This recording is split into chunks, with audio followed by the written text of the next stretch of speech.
Olá pessoal, estou de volta aqui para terminar esse assunto sobre cristalização, né, de polímeros e queria fazer só duas observações rápidas aqui referentes ao vídeo anterior, né, que eu estava revendo, né, para corrigir possíveis defeitos, né, e uma coisa que eu estava falando muito, né, no vídeo era na hora de achar a entalpia de fusão, né, de um dado polímero ali, você vai pegar a área do pico, né, exatamente daquele pico endotérmico lá, né? Mas sendo que eu estava falando muito o termo área sob a curva, né? Eu quero deixar bem claro, né, que é a área do pico, né? Não é a área de baixo da curva, é a área do pico, ou seja, vou mostrar aqui esse desenho, é a área confinada, né, entre essa linha que lá no gráfico era uma linha vermelha e a linha do pico em si que era a linha verde, né? Então essa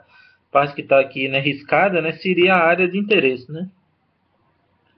Tá ok? Então, quando eu estou falando aí, área sob a curva, não, é a área do pico, tá? É só uma questão de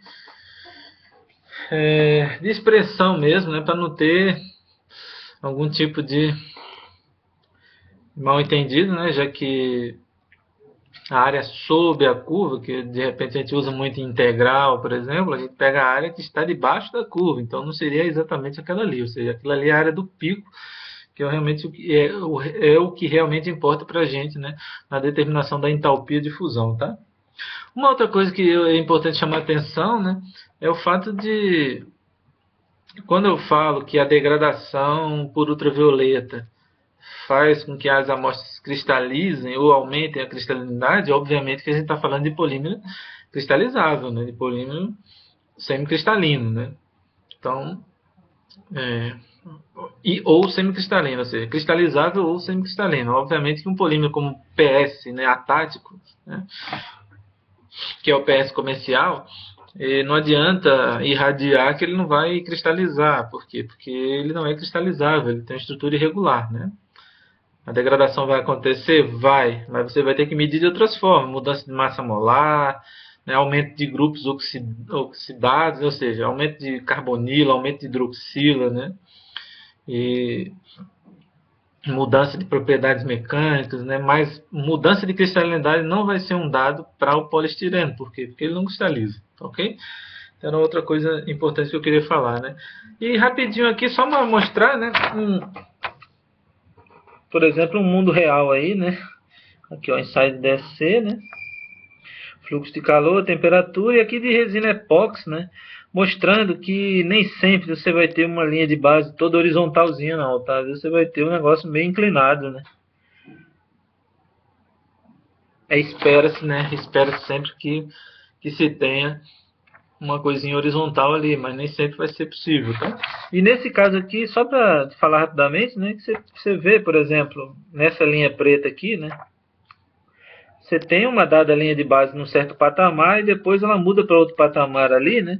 Então a gente pode considerar que essa região aqui foi a região da TG, né? Dessa resina, tá? Então, a determinação da TG em termo fixo por DSC ela é muito importante, né? Porque se você considerar um termo fixo mesmo, tradicional, né? Existe uma associação, né? E eu já falei isso, né? Entre a TG e o grau de reticulação, né? Então você pode ter uma noção, né? Do percentual de reticulação ali, ou seja, se realmente a resina está curada naquele nível que você quer, a partir do valor da TG, né? Porque quanto maior o grau de reticulação, maior a TG, tá? Então pode ser usado como um site de controle de qualidade, tá ok? Bom, agora eu vou entrar realmente no assunto final aqui, é, que é a determinação do grau de cristalinidade também, né? Agora por um outro tipo de ensaio, que é o ensaio de difração de raio-x, né?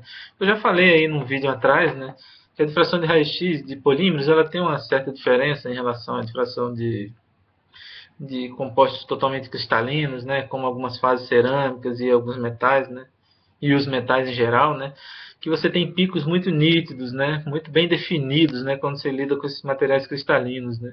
Agora, quando lida com polímeros, sempre vai ter uma coexistência ali, né? Como é exemplificado aqui por essa ilustração, né? De picos com regiões, né, alargadas, que a gente chama de halo amorfo, né? Que exatamente se refere à parte amorfa do material, né? Ou seja, O material, por ser semicristalino, né, a tendência de ter ali, né, juntamente com os picos, né, regiões, né, mais alargadas aí, que significa exatamente a parte amorfa, né. Então, sempre vai haver a necessidade de se separar, né. Eu vou mostrar aqui um gráfico mais real, por exemplo, né, de difração de raio-x, né. Você vê aí, né, que você tem os picos, né, mostrados aqui, né, mas tem também essa região do halo amorfo, né. Então, para determinar a cristalinidade de difração de raio-x, você tem que fazer a separação dessas áreas, né. Tem que separar aí, tem que arrumar um jeito, né, de, de separar, né, de é, cortar, né, a região amorfa da região cristalina, e daí as áreas de cada uma, né, elas vão ser exatamente uma indicação da quantidade de material, né, ou seja, as áreas dos picos vão ser as áreas de material cristalino, né, as áreas do halo amorfo tende-se a ser uma área só, né, então a área da parte do halo amorfo seria a área da região amorfa, né. Então vai ser para uma relaçãozinha, né, desse tipo aqui, né, tipo área de cristais sobre área de cristais mais área amorfa, né, vezes 100, né, para achar o grau de cristalinidade em percentual, ok? Vou só mostrar aqui rapidinho, né. Então você teria aí, né, o grau de cristalinidade igual à área da parte cristalina, que seria a área dos picos, né, essa parte aqui, né, dividido pelo somatório, né, da área cristalina com a área amorfa, ou seja, a área total, né, um denominador aí, né, multiplicado por 100, tá? Então essa separação ela tem que ser feita, né? Eu vou falar só um minuto, né? Eu não vou falar mais do que isso, né? Sobre o princípio da difração de raio-x, né? Porque também, como eu falei, isso aí é visto em outras disciplinas, né? Em disciplinas de caracterização, né? Então o que é a difração de raio-x? É um fenômeno de interação, né, da radiação com a matéria, né? Devido ou seja, quando existem, né, certos planos, né? Quando existem certos planos ali, e a distância entre esses planos, elas têm uma dimensão mais ou menos da mesma ordem, né, de grandeza da radiação que incide sobre esses planos, né? Então você pode verificar uma espécie de que é a difração mesmo, né? Que é um espalhamento coerente, né? Que se fala, né? Então há uma interação, né? Como se fosse quase parecido com uma espécie de reflexão, né? Esse espalhamento coerente aí, né? Quando existe quando essa radiação ela tem, né, uma mesma ordem de grandeza aí dessas distâncias entre esses planos, né, e os planos atômicos têm exatamente essa característica, né, os planos cristalinos, né, de um dado material, seja metal, polímero, cerâmica, né, quando eles têm essas distâncias interplanar, né, que é o caso, né, a mesma ordem de grandeza da radiação, que no caso seria a radiação X, né, então tende-se a ter o fenômeno da difração, né. Então, existe uma formulazinha que é a lei de Bragg, né, que é o 2D seno θ, né, em que esse seno θ é o ângulo, né, de, de difração, né, e o D é a distância interplanar, né, e isso aí, 2D seno θ é igual a n lambda, ou seja, e o lambda é o comprimento de onda, né, então sempre que tiver essa igualdade aí, você vai ter uma difração, né, acontecendo. Então, você pode, a partir de um comprimento de onda conhecido, né, que esse comprimento de onda é exatamente o da radiação X que incide, e ele é conhecido por quê? Porque depende exatamente do átomo que gerou, né, esse comprimento de onda. Por exemplo, o cobre é muito usado, né? Então ele é o famoso alvo metálico. Esse alvo metálico ele é bombardeado por elétrons em altíssima velocidade, né, devido a uma grande diferença de potencial aplicada a alguns elétrons num dado tubo, eles são, digamos assim, direcionados contra esse alvo metálico que é o cobre. Pode ser outro, mas o cobre é muito comum, né? Então, como eles atingem esse alvo metálico de cobre em altíssima velocidade, eles acabam arrancando elétrons das camadas mais internas, né, do cobre. E como eles arrancam esses elétrons das camadas internas, quando há um rearranjo lá, ou seja, elétrons mais externos vão para a camada para essa camada onde foi removido esse elétron, né? Então há uma liberação de um fóton aí. Esse fóton, por ser referente a transições nas camadas mais internas, né, são fótons de altíssima energia, como por exemplo o raio-x, né? O raio-x é caracterizado por uma altíssima energia, ou seja, um pequeno comprimento de onda, né? Então esse raio-x ele é emitido, normalmente tende-se a fazer ali uma espécie de uma filtração, né, para que tenha uma radiação monocromática, né, e, e ele é direcionado contra uma amostra de polímero, né, então faz uma varredura, né, em diferentes ângulos, né, de incidência, e para certos ângulos ali vai acontecer a difração, né? Para alguns ângulos verifica-se a difração, né?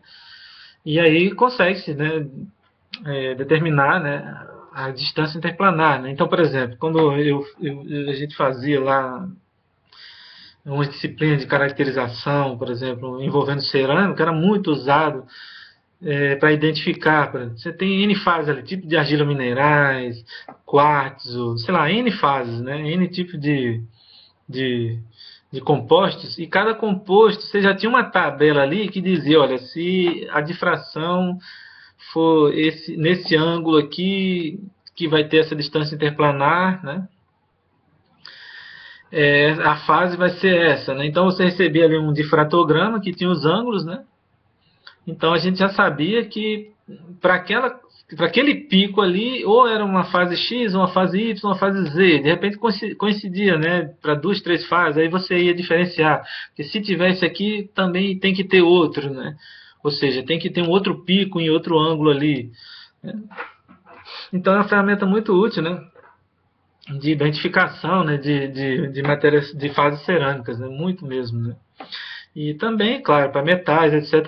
E há também a possibilidade de usar isso como uma ferramenta de identificação de polímeros, né? Eu teve um caso recentemente, né, de um, de um camarada aí, né, que ele tinha uma amostra de polímero e ele estava querendo saber, né, que polímero era aquele, né, uma pecinha lá, ele queria saber qual era o polímero, né? Então a gente, a princípio, achou que deveria ser certamente polipropileno ou polietileno, né, pela característica ali, né? Nunca, a não sei que o cara seja muito bem treinado, né? Descobrir só no olho, né? Era uma amostra também que estava pigmentada, né? Então a gente não tinha como saber exatamente, mas a gente ficou nessa dúvida. Será que é PE ou PP, né? Como a dúvida era relativamente simples, um DSC resolveria por causa da temperatura de fusão, né? O polietileno é 130, o polipropileno é 160, né? 135, 165, na verdade, né? Então um DSC resolveria bem, né? Mas aí resolveu fazer uma difração de raio-x também, né? E na difração de raio-x, quando os picos foram gerados lá, né, tem alguns softwares, tem alguns equipamentos que têm bibliotecas, né, de identificação, ou seja, se for esse pico aqui, certamente é tal material, né? E aí ele, na hora que jogou lá no difração de raio-x, indicou que certamente seria um polietileno, né? Aí quando a gente fez o DSC, realmente bateu a temperatura de 135, ou seja, era um polietileno de alta densidade, né? E aí a gente fez mais umas caracterizações, mas para outros objetivos, ou seja, para a identificação, essas duas técnicas elas foram suficientes, né? Foi um polietileno de alta densidade, né, e que foi identificado, né, inicialmente a partir da difração de raio-x, ou seja, esses picos, né, que ocorrem em certos ângulos, eles são reflexos de quê? Da célula unitária, né? Então a célula unitária elas vão ter lá as suas dimensões, que vão ter as suas distâncias interplanares, né? E cada material tende a ter, né, as suas distâncias ali, né? Mas é como eu falei, às vezes para a fase cerâmica coincide, né? Certos ângulos ali vão implicar em mais de uma fase tendo aquele pico, né? Mas aí você acaba diferenciando por outra e tal, né? Mas eu só queria chamar a atenção disso aí, né? Que há a possibilidade também de usar como ferramenta de identificação de polímeros, né? Mas é muito menos comum, né? No dia a dia é menos comum, né? Mas ela foi bem útil nesse caso, né? Então, para o cálculo do grau de cristalinidade, né? Quando você faz a análise, né, de difração, então tende-se a obter, como eu falei, né? Tende-se a obter, não, obtém-se, né? Um difratograma, né? Desse tipo aqui, né? Você vê ali a intensidade no eixo Y e o ângulo, né? No eixo X, tá? Então, o que a gente tem que fazer? A gente tem que separar, né, a área dos picos cristalinos do alomorfo e calcular, né? Normalmente o equipamento de difração de raio-x ele não vem com software para fazer isso, não. Então você tem que fazer por fora, né? Então é muito comum o pessoal usar um Origin, por exemplo, né? Existe uma possibilidade, eu vou falar antes de falar as outras, né? Que um professor meu falava, E eu vi isso também em livros bem recentes, né, que eu pensava que depois que as ferramentas computacionais, né, ficaram mais potentes, né, isso aí não ia ser mais feito, né, mas é um livro muito recente, né, que eu vi essa citação, né, da possibilidade de gerar de determinação dessas áreas, né, que seria mais ou menos o seguinte, né, que meu professor falava que quando ele fez o doutorado dele lá, ele imprimia esses difratogramas, né, numa folha grande, né, e aí, desenhando com caneta mesmo, ele fazia o desenho, né, do halo amorfo, né, ele imprimia o difratograma numa folha grande, né, bem grande, e aí desenhava a região do halo amorfo manualmente, né, e aí cortava, né, com a tesoura e pesava, né, pesava a parte que é referente ao halo amorfo e pesava a parte referente aos picos, né.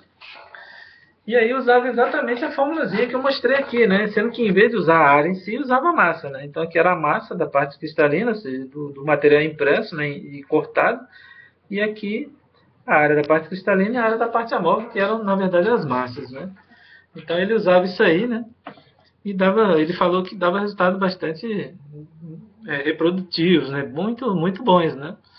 E uma coisa só importante, né, nesse caso, é fazer a impressão numa folha, né, de densidade constante, né, porque se a densidade variar, vai ter problema, né. Então, se for uma folha bem uniforme, né, e de preferência que faça uma impressão grande, né, ou seja,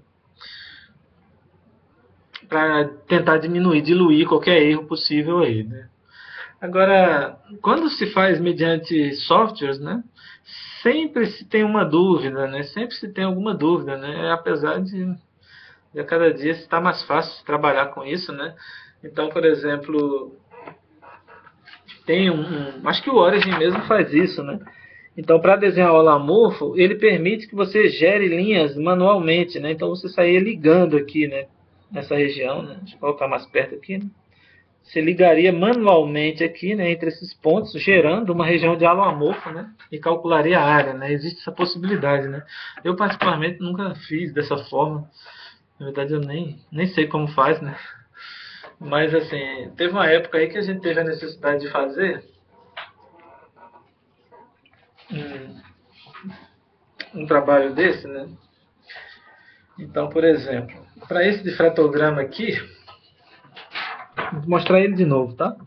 Para esse difratograma aqui, vamos pensar só mais nessa região inicial aí, até 30 graus, né? Então, como se fosse essa região aí de interesse da gente, né? Então, qual é uma ferramenta que você pode usar utilizando o Origin, né? Seria você... Porque isso aqui são dados XY, né? É uma planilha, né? Uma planilha que gera esse difratograma aí, né? XY.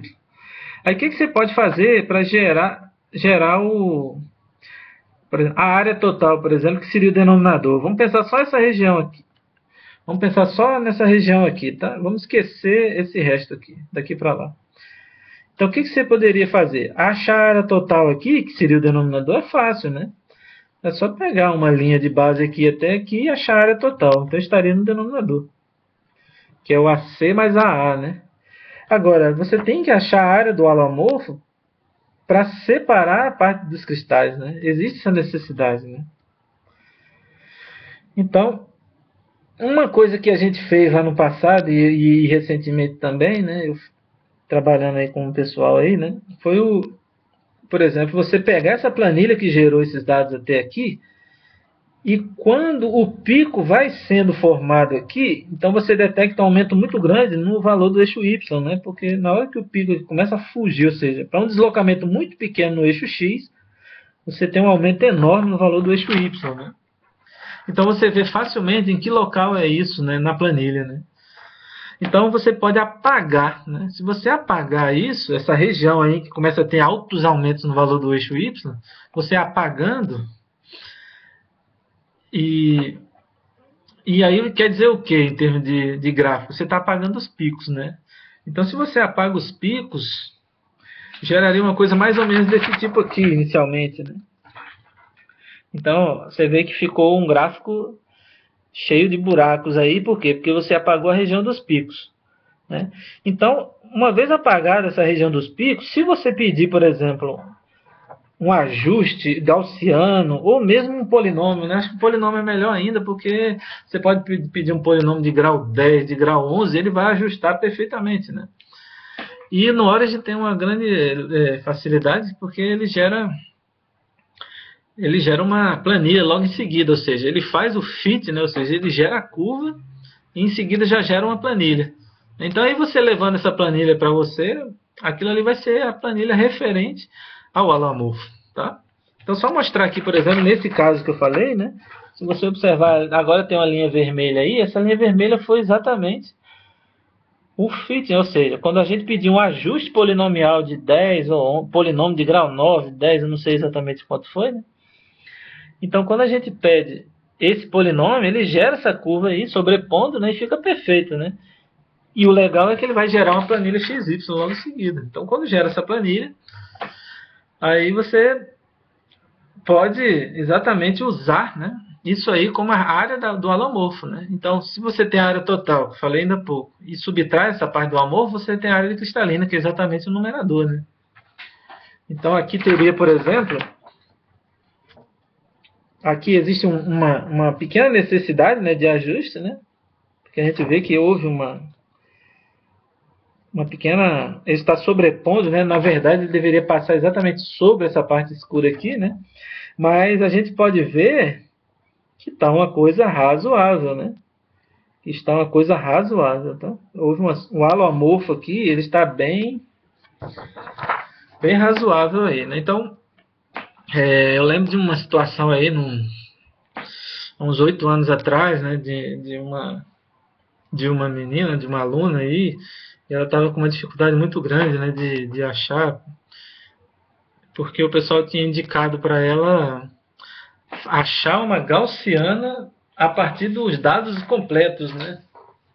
Então, tipo, um negócio desse aqui, você tem um difratograma desse, aí você vai lá e pede um ajuste gaussiano disso tudo, né? Se você pede um ajuste gaussiano disso tudo, vai gerar uma curva por aqui, assim, entendeu? Vai gerar uma coisa... Por quê? Porque ele está tentando fazer um ajuste levando todos os dados em conta, né? E aí saiu um negócio que dava um erro enorme, né? Dava um erro enorme, não tinha sentido nenhum, né? E aí a gente conversando, começou a pensar sobre aquilo lá e a gente acabou resolvendo, né? E foi exatamente esse detalhe aí, né? O fato de você tirar, né, essa parte aí, na hora que os picos vão se formar, ou seja, você copia os dados para um lado, você gera uma planilha nova, porque o difratograma todo tem que continuar existindo lá, né? Você não vai apagar aqueles dados, você vai copiar uma nova planilha, e a partir dessa nova planilha você vai apagar essa região do eixo Y quando os picos, né? Eixo Y e X, né? Ou seja, os dados, né? Quando os picos começarem a se formar. Como é que você detecta isso? Quando houver um aumento muito grande do eixo Y sem deslocar quase nada do eixo X, né? Então você apagando isso e gerando uma gaussiana a partir disso, ou mesmo um polinômio, né? Que eu acho que é até melhor, né? De alto grau, né? Aí você consegue dados, né? Que são muito mais precisos, né? Porque sempre vai ter algum erro, né? Se você olhar, por exemplo, é só mostrar aqui rapidinho.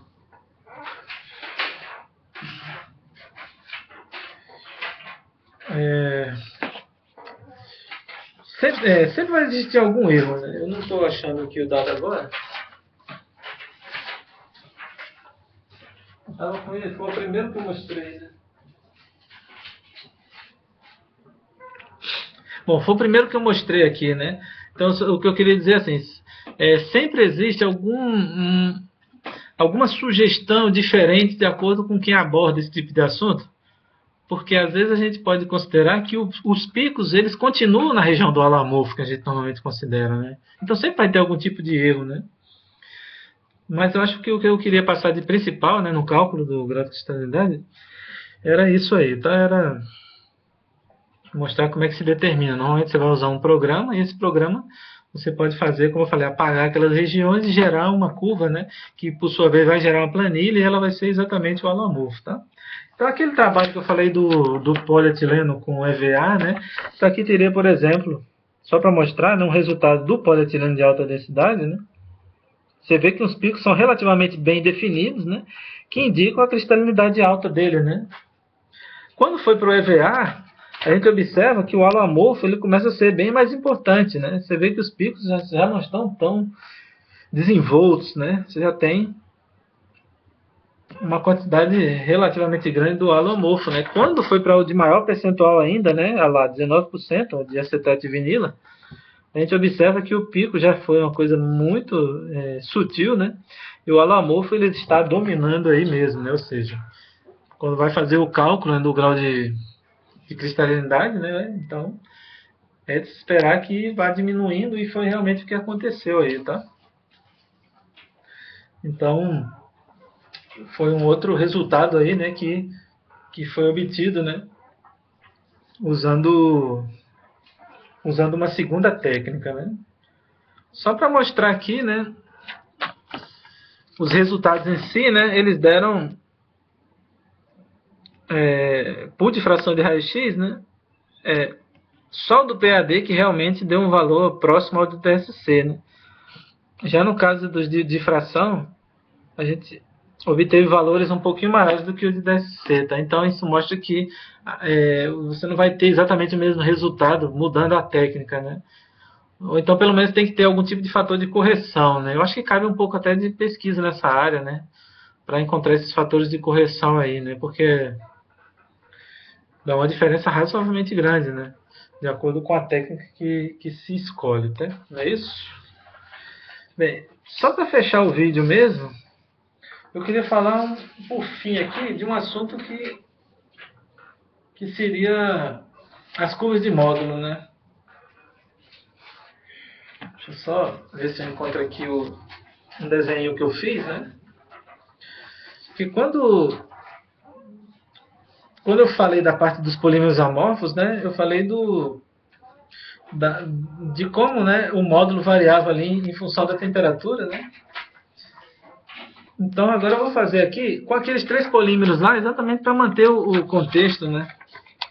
Com esses 3 polímeros que eu usei, né, nesse trabalho, que seria o EVA com o polietileno, né, de alta densidade, né? Como ficaria as curvas de módulo deles, né? Então, você vê aqui que em temperaturas abaixo de TG, né, você tem-se um valor de módulo alto, né? Agora, quando atinge a TG, ocorre uma queda do módulo, né?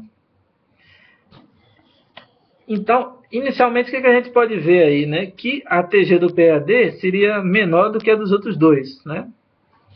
Qual seria a justificativa para isso, né? O fato da regra de mistura que eu falei para o cálculo da TG, né? E a TG do acetato de vinilo é maior do que a do polietileno, né? Então, se fizesse uma regrinha de mistura ali, quanto maior o percentual de acetato de vinilo, maior a TG do polímero resultante, né? Então é de se esperar que a TG do acetato de vinilo seja, ou melhor, do EVA, né, seja maior do que a do polietileno de alta densidade, né? Agora, mesmo assim, o valor vai ser menor do que a temperatura ambiente, né? Porque não se alcança, né, esse valor de temperatura a aumentar o percentual de acetato de vinila, né? E é por isso que, como eu falei no vídeo anterior, o polímero fica mais flexível, né? Então eu coloquei agora uma linha aí que representaria mais ou menos a temperatura ambiente, né? Aqui, ó. Então, na temperatura ambiente, a gente observa que o mais rígido é o polietileno de alta densidade, né? Apesar de ele ter uma TG menor, né? Na temperatura ambiente, todos estão borrachosos. A parte amorfa, né? Todas as regiões amorfas, a região amorfa dos 3, né? Ela vai estar borrachosa, né? Agora, por que o polietileno é o mais rígido dos 3? Porque é o que tem menos região amorfa, né? Ele é o mais cristalino. Então, como ele é o mais cristalino, ele vai ter a maior rigidez dos 3, né? Então, quem é o menos rígido é o que tem mais acetato de vinila. Por quê? Porque é o mais amorfo. E como as regiões amorfas estão borrachosas, ele vai ser o menos rígido na temperatura ambiente, né? Uma leve observação poderia ser feita aqui, por exemplo, a gente poderia fazer uma pequena diferença colocando o módulo na condição abaixo de TG do polietileno maior do que os outros dois. Por quê? Porque ele tem uma fração cristalina maior e é de se esperar que a região cristalina sempre tenha uma rigidez maior do que a região vítrea, né? Do que a região amorfa abaixo de TG. Então a gente poderia sim considerar o módulo do PAD partindo aqui de um valor um pouquinho maior do que do EVA 85 e esse, por sua vez, maior do que o EVA 19, porque a cristalinidade desse é maior do que esse e esse é maior que esse, tá? Mas sendo que a gente pode até considerar desnecessário isso aí, porque eles vão estar todos rígidos mesmo, né? Vão estar, a fração amorfa vai estar vítrea e a outra parte vai estar cristalina, então a gente pode até desconsiderar, tá? Mas a rigor, isso aí deveria ser levado em conta, ok? Então, na temperatura ambiente, o PAD está mais, né, rígido do que os outros dois, né? Então o valor de módulo é maior, como está sendo mostrado aqui, né? E aqui no final você vai ter a fusão dos três, né? E a gente viu que a do PAD era maior do que a do EVA 85, que era, por sua vez, maior do que a do EVA 19, né? Então a gente viu que aumentar o percentual de comonômero tornava os cristais mais irregulares, né? E esses cristais mais irregulares faziam com que a TM fosse menor, né? Apesar de que, como eu falei, a princípio, a gente poderia até pensar que a introdução de acetato de vinila poderia até implicar no TM maior, porque são grupos polares, né? Então, aquela história do ΔH sobre ΔS, então, como é mais polar do que ter só etileno, então implicaria no TM maior. Mas o que predomina aqui, na verdade, é a irregularidade da cadeia, que implica a irregularidade dos cristais, tá? Então, como os cristais são mais irregulares, então vai tender a ter uma TM menor, tá? À medida que aumenta o percentual de acetato de vinilo, tá? E aí, beleza. Aí lá no fim tem a temperatura de fluxo, né? Eu não sei exatamente quanto é para cada um, porque a gente não tem os valores de massa molar, né? Mas é só para representar aqui, né? Que cada um teria, né? A temperatura de fluxo e lembrar que a temperatura de fluxo ela aumenta com o aumento da massa molar, tá? Uma última coisa que eu gostaria de falar disso aqui seria exatamente essa região aqui do módulo entre a TG e a TM, tá? Aqui está um patamar praticamente constante, mas o ideal de se representar essa região aqui entre TG e TM é que existe uma pequena inclinação, ou seja, o módulo, na verdade, ele não é constante entre a TG e a TM para polímero semicristalino, ele tende a ir caindo, tá? Por quê? Porque você pode dizer que a região borrachosa ela vai ficando cada vez mais flexível. Você está dando energia para aquelas regiões borrachosas. Então o módulo ele vai caindo, sim, entre a TG e a TM, tá? Isso aí é o que justifica, por exemplo, a maior suscetibilidade desses polímeros à fluência, né? Então, se você testar um polímero semicristalino, né, a fluência, ele tende a ter uma fluência maior do que um polímero vítreo, né? Exatamente por essa mobilidade aí maior que as regiões borrachosas proporcionam, né? E essa região aqui entre TG e TM, né, as frações amorfas estão borrachosas, tá? Então, a rigor, o módulo ele cai sim entre a TG e a TM, tá ok? Então era isso aí, gente. Eu acho que o que eu tinha de falar sobre cristalização é isso, né? Obviamente, né, que meu objetivo aqui não é varrer todo o assunto referente à cristalização, à região amorfa, não é. Aqui é uma disciplina introdutória, tá? É a primeira disciplina da área de polímeros, né? Então o objetivo é dar uma introdução, né? Mas eu diria que é uma introdução relativamente bem fundamentada, né? Então você poderia dar continuidade a isso, por exemplo, numa disciplina como estrutura e propriedade de polímeros, né? Física de polímeros, né? Então você pode aprofundar mais, tá? Então aqui é uma disciplina introdutória, né? Dá todos esses fundamentos, né? Então era isso aí que eu queria falar sobre isso, tá ok, gente? Então, próximo vídeo aí a gente vem com outras novidades, tá ok? Até mais.